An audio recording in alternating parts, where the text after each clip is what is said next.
O tema proposto para a abertura é um tema extremamente... ele é fácil e difícil ao mesmo tempo. Fácil por várias razões, entre elas porque todo mundo fala disso. Que talvez seja um problema, já que todo mundo fala disso, é bem provável que nem todo mundo que fale disso tenha algo a dizer de relevância a respeito do assunto. Difícil, porque ele coloca necessariamente, para aqueles que têm a história e o exercício de realizar análises críticas, o desafio de pensar em alternativas. Eu sempre brinco, nas análises que eu faço, nas vezes que eu falo a respeito desses temas, eu costumo ser muito pessimista. E as pessoas acabam saindo das minhas palestras um pouco resignadas, desgostosas, procurando as palavras. Sempre tem aquela piada que dizem que o pessimista nada mais é do que um otimista bem informado.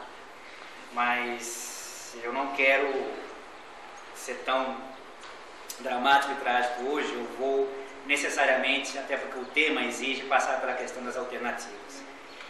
E o tema é tão mais difícil ainda, porque se trata de falar em alternativas para uma região extremamente específica e característica do ponto de vista da economia mundial, que é a América Latina. Existe um recorte tradicional entre o centro da acumulação capitalista mundial e a periferia da acumulação capitalista mundial. A América Latina é uma, digamos assim, uma sub-região dessa periferia do centro em relação ao centro da acumulação de capital.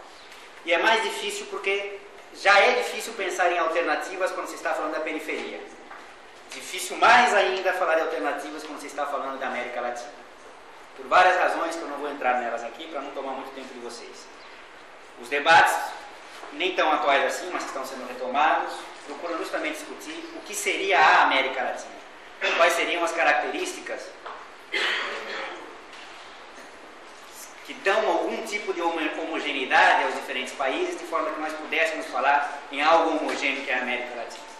O que eu vou tentar fazer hoje aqui é passar por algumas dessas características que eu acho que são presentes, nos permitiriam falar da América Latina como algo, aspas, homogêneo, mas acho que vale em maior ou menor grau para o total da periferia. O que eu vou fazer aqui? Primeiro eu vou fazer um diagnóstico das características de como funciona a economia capitalista mundial nos últimos 35 anos. Por que eu vou fazer isso? Por um vício de formação ou de deformação, como diria um colega meu mais ortodoxo, histórico? Não, porque eu acho que a discussão de como estamos e as alternativas que temos passa muito pela forma como a economia capitalista respondeu à sua crise de acumulação dos anos 70. As características dessa crise, vou passar por isso, as formas que o capitalismo encontrou, que para o bem de alguns, mal de muitos outros, o capitalismo sempre acaba encontrando formas de ou superar ou contornar as suas crises cíclicas. Essas características acabaram recolocando, aprofundando e, em alguns casos, transformando as características das economias periféricas. Ou seja, aquilo que faz uma economia ser periférica, essas características acabaram sendo ou recolocadas, ou aprofundadas, ou, em menos casos, transformadas por essa resposta que o capitalismo deu à sua crise dos anos 70. Por isso que eu vou voltar à crise do capitalismo nos últimos 35 anos. E, explorando essas características do que faz das nossas economias serem periféricas, eu vou trabalhar a questão da dialética do desenvolvimento. Quando eu falo dialética do desenvolvimento, eu estou querendo dizer o seguinte: quais são os limites, quais são as disjuntivas, quais são as possibilidades, se é que existem, de desenvolvimento capitalista na periferia. E vou terminar falando um pouco de política econômica. O que a política econômica tem a ver com essa dialética do desenvolvimento. Então, basicamente, esse é o roteiro que eu pretendo cumprir, com maior ou menor fidedignidade em alguns pontos. Vai depender muito do grau da temperatura do meu sangue, como dizem em alguns lugares, para determinados pontos que eu vou tratar aqui. Muito bem. O que aconteceu nos anos 70 na economia capitalista mundial Eu não vou explorar muito as razões, mas o fato concreto é o seguinte.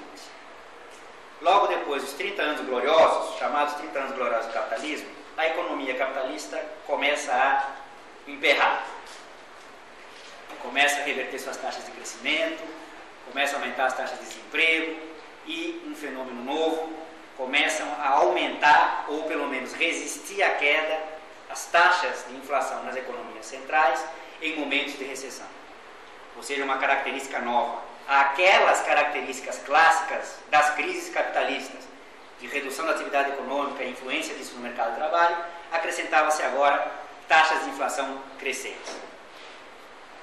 Por razões que não vêm ao caso aqui da temática, poderíamos discutir isso depois, o que nos interessa aqui é o seguinte: independente de novas formas de manifestação dessa crise, o fato concreto é que a crise do capitalismo central nos anos 70 estava relacionada à redução das taxas de lucro, das taxas de retorno dos investimentos produtivos. E, portanto, qualquer resposta que tivesse que ser dada para a crise do capitalismo dos anos 70 teria que passar pela recuperação da taxa de retorno do investimento, ou seja, pela recuperação das taxas de lucro. O que o capitalismo, e isso não por razões teleológicas, não é porque ele estivesse destinado a isso, mas o arranjo societário, institucional e histórico que se conseguiu montar como resposta à crise dos anos 70, na tentativa de recuperar a lucratividade do sistema, passou por vários pontos.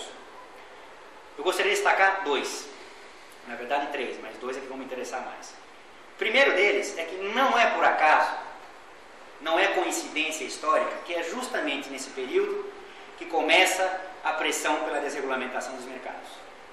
Não é por coincidência histórica que o neoliberalismo, que não é oriundo, não nasceu nessa época, é muito mais antigo, mas começa a ganhar hegemonia ideológica nesse período, começa a ganhar mentes e corações a favor da desregulamentação dos mercados. E por que se pleiteava a desregulamentação dos mercados? Basicamente dois mercados, o mercado de trabalho e o mercado financeiro. Por quê? Qual é a razão dessa grita pela desregulamentação dos mercados de trabalho e mercado financeiro? O mercado de trabalho, porque justamente da desregulamentação ou flexibilização do mercado de trabalho implica justamente em redução dos custos salariais, para usar o termo pseudotécnico. Em outras palavras, dado o valor produzido, se eu reduzo os custos salariais ou a participação dos salários nesse valor produzido, maior será a parte dos lucros nesse valor produzido e com isso eu posso recuperar a lucratividade do sistema. Aliado a essa pressão pela desregulamentação dos mercados, do mercado de trabalho, os países centrais, aqui eu estou me referindo aos países centrais, é falso dizer que isso é uma característica apenas das economias capitalistas periféricas. O neoliberalismo também esteve presente nas economias capitalistas centrais.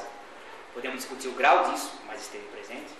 Aliada a essa desregulamentação do mercado de trabalho, estava também a grita por uma política tributária regressiva, sob o seguinte argumento teórico pseudotécnico: quanto mais forem agravados, cobrados impostos em cima do retorno do capital, menor será a propensão ao investimento. Quanto menor a propensão ao investimento, menores serão as taxas de crescimento e, portanto, a demanda por mão de obra, enfim.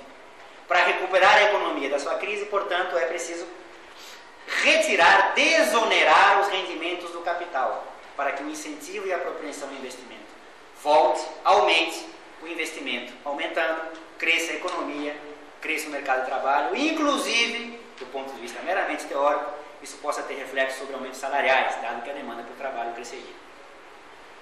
Esse é o argumento pseudotécnico